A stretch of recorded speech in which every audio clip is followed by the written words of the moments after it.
Hello and welcome to our annual EVIP review. Today we're going to review Unit 4, the physical forces and how they impact vehicle dynamics. In this unit, we're going to talk about the physical forces that affect vehicle operation, and more specifically, how vehicle speed and size can affect those forces. Here are the forces we're going to look at in this unit: speed, momentum, friction, and centrifugal force. Each one of these forces influences the vehicle in a different way, and we have to account for each of these forces.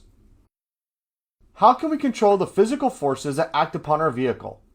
Some may say you really can't control the forces. They're built in by Newton's laws. While you may not be able to remove them from the equation, we can definitely mitigate their effects. How, you say? By controlling our speed. By understanding how our speed affects these physical forces, we can help control those forces. Speed is everything. By controlling our speed, we can mitigate physical forces that act upon the vehicle. Going too fast can cause the driver to lose control in a number of different ways. For example, we can lose the ability to stop in time nearing an intersection, avoiding a collision, especially if the roads are icy, slick, or made of loose material. We can lose the ability to control our vehicle in a turn, or manage the weight transfer from our water. Speed is the key. We need to control it. 50! Stay above 50! The force you will exert if you hit something can be calculated by taking the mass of the vehicle and multiplying it by your acceleration or speed. If you examine this formula, you can see that there's only one thing you have direct control over: the speed of the vehicle. You literally have half of the equation under your right foot. You have control of how hard the vehicle will hit. Here are two examples using an engine and a ladder truck. By increasing the speed at which they're traveling by 30 miles an hour, you increase the force output by almost 2.5 times. This is without changing the weight of the vehicle. The facts are simple. The faster you go, the harder you'll hit. Welcome back to America's favorite game show, Who Will Win?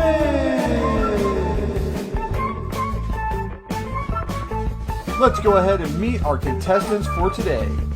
First, we start off with the commercial weight dump truck. And stepping up the challenge, today's dump truck is a line of concrete Jersey barriers. Got word from ringside that our opponents are lined up, ready to go. Let's cut to the live feed.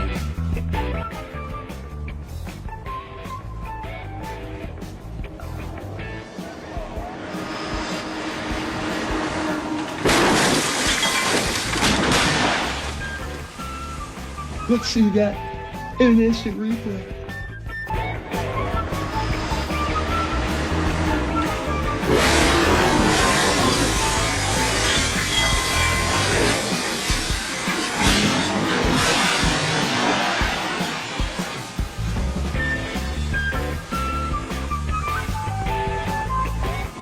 On paper today, the fight looked evenly matched, but in the end, the concrete barrier held on and pulled out the win.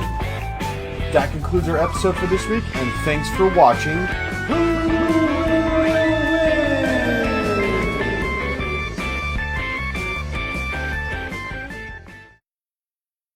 Friction is a vital force needed to control a vehicle. Without it, there is no control. Friction allows us to accelerate, stop, and steer. There are several important friction points we need on a vehicle. To name a few would be hands on the steering wheel, foot on the pedals, where the rubber meets the road, and the brakes. All these are important to keep control of the vehicle. When talking about friction, one of the first things that come to mind is usually where the tires hit the road. Dry asphalt has a coefficient of friction of 0.8 to 0.9. When the road is icy or wet, it drops to 0.2. With this reduction in friction, it means an increase in the distance needed to stop. Also, these coefficients is for asphalt. Reduced speeds may be required for loose gravel or dirt. Our total braking distance is made up of these four components: perception distance, reaction distance, brake glide distance, and the braking distance. All those added together will give us our total braking distance. We're going to dive into these a little bit more to find out what makes them up. The perception distance is how far the vehicle travels when you recognize that you need to stop. Most of the time, reaction time is based on 1 to 3 seconds. This is under good conditions. Now imagine if you're driving fatigued or driving distracted. Most users of a cell phone take their eyes off the road for up to 5 seconds at a time. So now we have extended our reaction time from 1 to 3 seconds to anywhere from 5 to 8 seconds, which will drastically increase our perception distance. Our brains are not instantaneous. The distance that our vehicle travels from the time we notice the need to stop and the start to cover the brake is the reaction distance. On average, this is based on a 1.6 second reaction time. The distance our vehicle travels before we start slowing down is known as the brake lag. As we start to press the brakes, again, not instantaneous, it's going to take some time for the brakes to start to slow the vehicle down. On standard air brakes, that's about a half a second. So in that half a second, we're going to travel a distance which is going to be known as our brake lag distance. And the last component is the actual braking distance. This is the distance the vehicle will travel from the time the vehicle starts to slow down and then it finally comes to a complete stop. When we add up all those distances together, that gives us our complete braking distance, from the time we see the threat to the time we come to a complete stop. Let's take a look at this example. Now, if we're in a pumper traveling at 10 miles an hour, the total distance to stop is about 37 feet. If we increase the speed to 55 miles per hour, we now need over 637 feet just to stop, and that's in normal conditions. How long is 367 feet? Well, it's over a football field long. That is the average distance it takes the Type 1 engine to stop in good conditions, not distracted or fatigued. Now let's add in icy or slick roads or even a brief distraction. How much further would it take to stop? Double? Maybe triple the distance?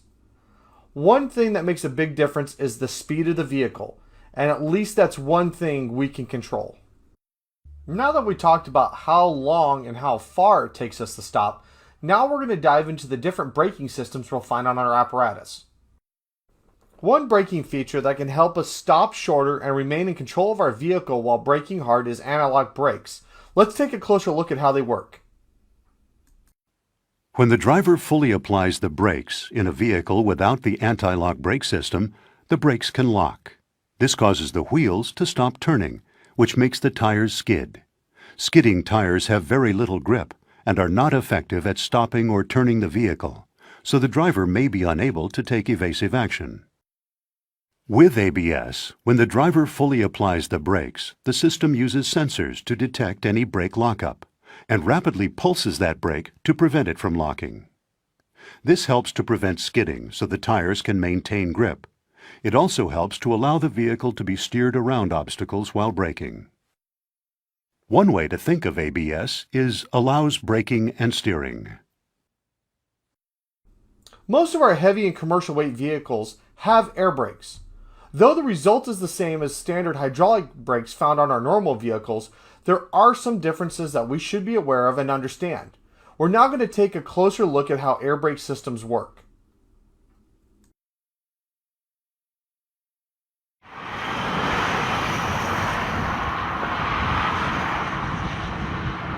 In this presentation, you'll learn about the design and operation of air brake systems. Air brakes are used on heavy vehicles such as trucks and buses because they're more powerful, durable, and safer than standard hydraulic brakes. A basic understanding of how air brake systems work can help you avoid common problems and could make a life-saving difference in an emergency. From the driver's seat, air brake controls may look familiar. A foot pedal controls the service brake, and a knob that pulls in and out controls the emergency or parking brake. In vehicles with air brakes, however, the service brake pedal actually operates a valve called the treadle valve. When the brakes are applied, the treadle valve opens and pressurized air rushes through a series of lines, relays, valves, tanks, and chambers, exerting pressure that ultimately slows the axle and wheels. The heart of the air brake system is the compressor. The the compressor draws air from the atmosphere and pumps it into the system. The brake system is a closed system, meaning that air can't escape from a properly functioning brake system unless it's released deliberately. So, just like a basketball being inflated by a hand pump, the more air pumped in, the greater the pressure inside. The governor controls the amount of air the compressor pumps into the system, maintaining a safe operating range between 90 and 120 pounds per square inch, or psi, about 3 to 4 times the pressure inside an automobile tire. When pressure in the system drops below 90 psi, the governor signals the compressor to pump more air. And once pressure reaches 120 psi, the governor signals the compressor to shut down. An electronic sensor mounted on the governor triggers audible and visual alarms if air pressure in the system drops below or exceeds safe operating levels. From the compressor and governor, air moves through the main air line underneath the bus to the air dryer. The dryer pulls moisture from the air and expels it from the system. You might wonder where this moisture comes from, so let's pause for a quick science lesson. The air around us always contains a certain amount of moisture. Clouds carry lots of moisture, but even clear air holds some. Weather forecasters call this relative humidity. Generally speaking, the warmer the air, the more moisture it can hold. When outside air is drawn into the compressor and pressurized, it becomes warmer. When it leaves the compressor and moves into an area with slightly lower pressure, it cools down. When that happens, a very small amount of moisture is deposited on the walls of the brake line. This same thing happens on cool summer nights when moisture in the air is deposited as dew on the ground. But moisture can mean danger for air brakes. During cold weather, it can freeze, block the air lines, and cause brake failure. Even in mild weather, moisture can cause corrosion that can clog air lines. Now let's return to the brake system. Moisture collects at the bottom of the air dryer, where it is periodically vented from the system by a blast of air. Next, the air is routed to a large storage tank, which is divided into 3 compartments. The first compartment is called the wet tank. This tank supplements the work of the air dryer and removes any remaining moisture from the air. The middle compartment is the primary tank, which stores air for the rear brakes. The third compartment is the secondary tank. It stores air for the front brakes. Notice that the primary tank is much larger than the secondary tank. That's because the rear brakes provide about 80% of the vehicle's braking power and require much more air. Remember the treadle valve that opens when the brake pedal is depressed? When the operator depresses the brake pedal, the treadle valve releases air from the storage tanks into a directional box, which diverts air to both the front and rear brakes. Now let's follow the air line from the storage tank to the rear brake chambers, where the heavy brake work gets done. The rear brake chambers actually have 2 braking systems that combine to create a fail-safe system. If the air brake system fails and loses air pressure, the emergency brake sets automatically. Let's look inside the rear brake chamber. The rear section of the brake chamber houses the emergency brake, which also serves as the parking brake. The emergency brake is a powerful spring that applies more than 25,000 pounds of pressure against the inside of a heavy steel brake drum. Since the drum is securely bolted to the rear axle, this spring prevents the bus from moving. It takes an opposing force, provided by air pressure in the brake system, to move the spring back away from the drum and keep it there as long as there's enough air pressure in the brake system. If pressure is lost and the brakes fail during operation, the spring returns to its original position against the brake drum, providing emergency stopping power. While this braking action can't easily be seen, it can be heard. When the parking brake is released, the force of air rushing into the brake chamber makes a distinct sound. It makes an equally distinct sound when the brake is set and air is released from the brake chamber. Now let's take a closer look at the brake chamber to see how the S-cam, or foundation brakes, work. When the emergency brake is released and air forces the brake spring away from the brake drum, a rod connected to the brake spring assembly pushes out and away from the brake chamber. This rod connects the emergency brake to the service brake. On the road, when the operator depresses the brake pedal, Increased air pressure pushes the rod away from the chamber, causing it to push against an adjustable lever-like mechanism called a slack adjuster. While one end of the slack adjuster moves away from the brake chamber, the other, called a camshaft, turns an S-shaped cam that's attached to the end of the shaft. As this S-cam turns, it forces two very thick brake pads, or shoes, apart and against the sidewall of the brake drum. This causes friction, which slows or stops the spinning axle and wheels. The amount of friction necessary to stop a 15-ton bus generates a lot of heat. If the service brakes are overworked because they're used too frequently and too forcefully, on a long steep hill for example, they can overheat, lose effectiveness, and in some cases fail completely. Improperly adjusted slack adjusters can be another source of ineffective braking or brake failure. When slack adjuster tension is correct, the brake pads make solid contact with the brake drum. If the slack adjuster isn't set properly, the brake pads make only light or no contact with the brake drum, and braking power is lost. While most school buses today have automatic slack adjusters, models made before 1994 may require manual adjustment. It's critically important that manual slack adjusters are always properly adjusted. Since the front brakes don't contain a fail-safe function and don't deliver as much braking force as the rear brakes, the front brake chambers are significantly smaller. Air enters the front chambers only when the service brake pedal is depressed. Each time the operator releases the service brake, air that was used to slow the vehicle is released from the system, and air pressure drops slightly. A well-maintained and functioning brake system can sustain numerous brake applications before the compressor has to pump more air into the system. But needless or repeated use of the brakes can deplete air faster than the compressor can replace it, creating a potentially dangerous condition. If air pressure drops below safe levels, both a red warning light and audible alarm are triggered.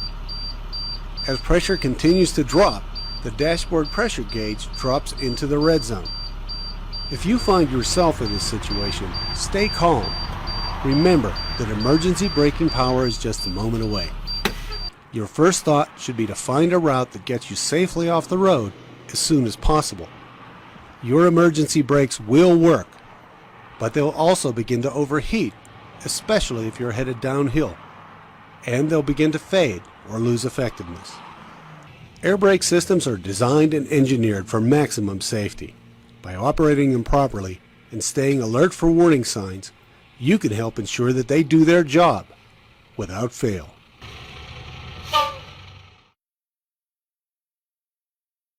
The air pressure gauge on our dash shows us how much air pressure we have in the system. We should keep tabs on this gauge to make sure we are not losing air. We should expect some air loss when braking or using our air horn. But if the PSI falls below 60 PSI, a warning buzzer will sound. If we are in motion and the warning buzzer sounds, we need to pull over and stop. If the pressure continues to fall, the parking brake will automatically engage. The apparatus needs to be removed from service until the issue can be resolved.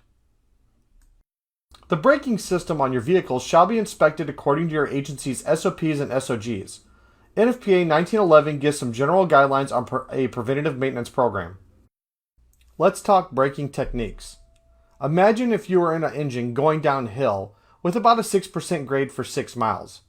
If you do not use your brakes or you experience brake fade or failure, by the end of the hill, you'd be traveling over 238 miles per hour. At that speed, it doesn't leave you many choices. Yeah, as I came out of Eisenhower Tunnel, I saw the truck's brakes were smoking pretty bad. Jesse Terrell says this scene was even more frightening after what he saw on the news a day earlier. Wow, I really hope that nothing bad happens. And then that truck made the right move. Kudos to that guy because he did a great job of maintaining control. He used the runaway truck ramp. So what happens? Well, when you ride the brakes, it creates heat. If that heat is not allowed to dissipate and braking continues, the temperature will increase and lead to brake fade. This drastically reduces your braking ability.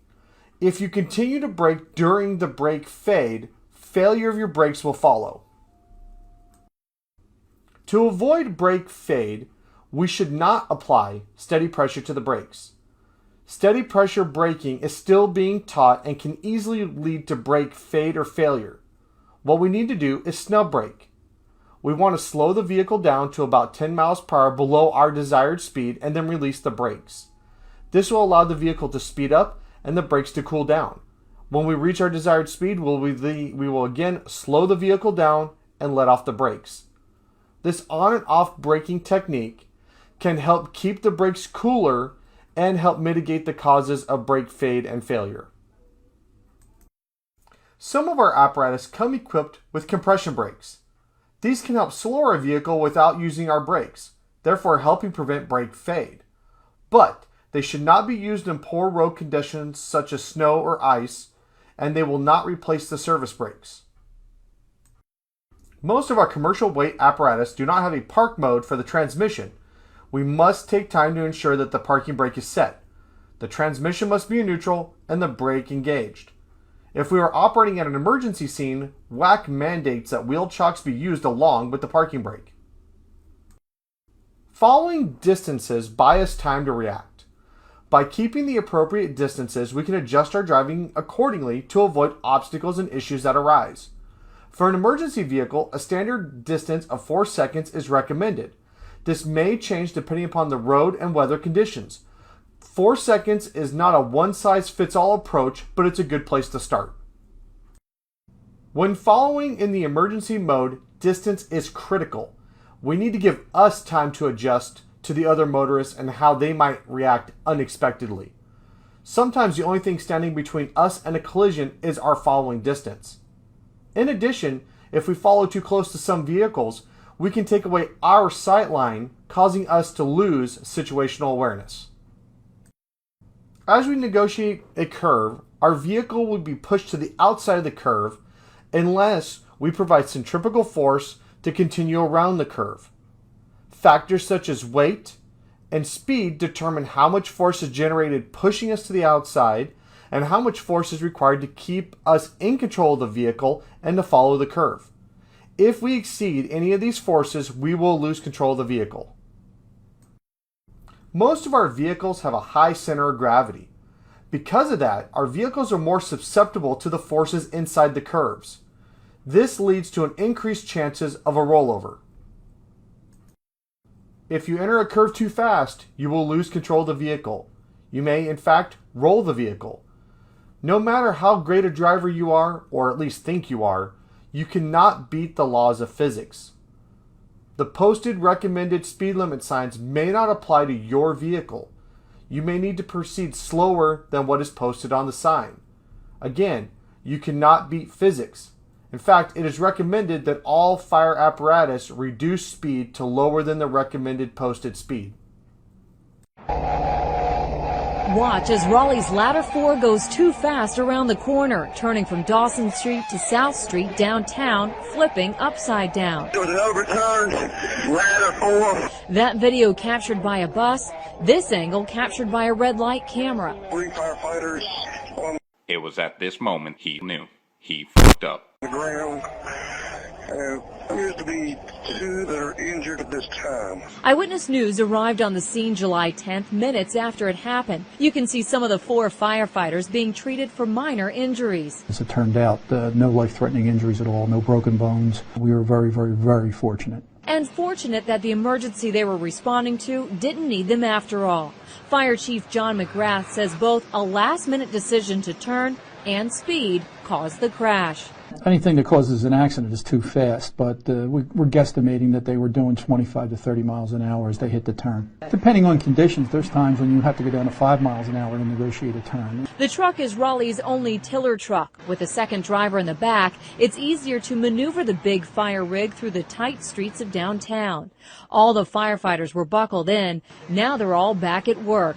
The chief won't say if anyone was punished. He does believe the city will have to pay for a new truck. The price tag, $750,000.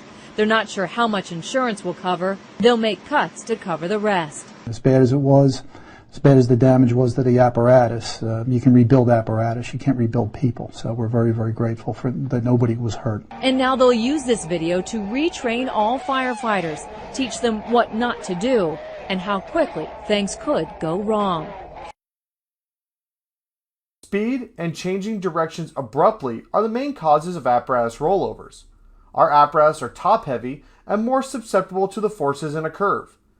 In the preceding video, the apparatus was only going about 25 to 30 miles an hour, but rolled anyways. Gosh, too bad they had only slowed down and stopped at that red light. Take time to train with your vehicle. Get to know their capabilities during good and poor conditions. Feel the weight transfer. Know how the brakes react. Know the acceleration and turning characteristics of your vehicle. As an apparatus operator, it is your responsibility to know how your vehicle will react in all conditions. This brings us to the end of the Unit 4 review. We talked about how speed affects vehicle forces and how our control of speed can help manage those forces, how snub braking can help prevent brake fade. We examined following distances and how emergency vehicles need to keep at least 4 seconds, if not more. And lastly, how forces in a curve can lead to a rollover. Thank you for taking time to watch this EVIP review, and until next time, stay safe.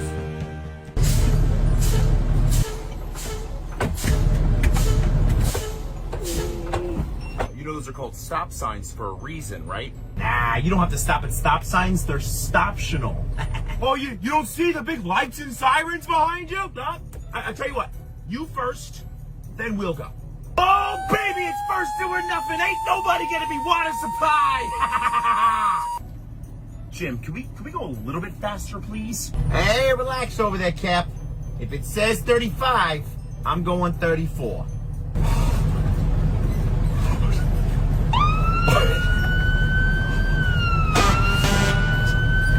Whoa, that's not gonna fit. No. Hey, relax, I got it. It'll fit. What was the address again? All right, one more time.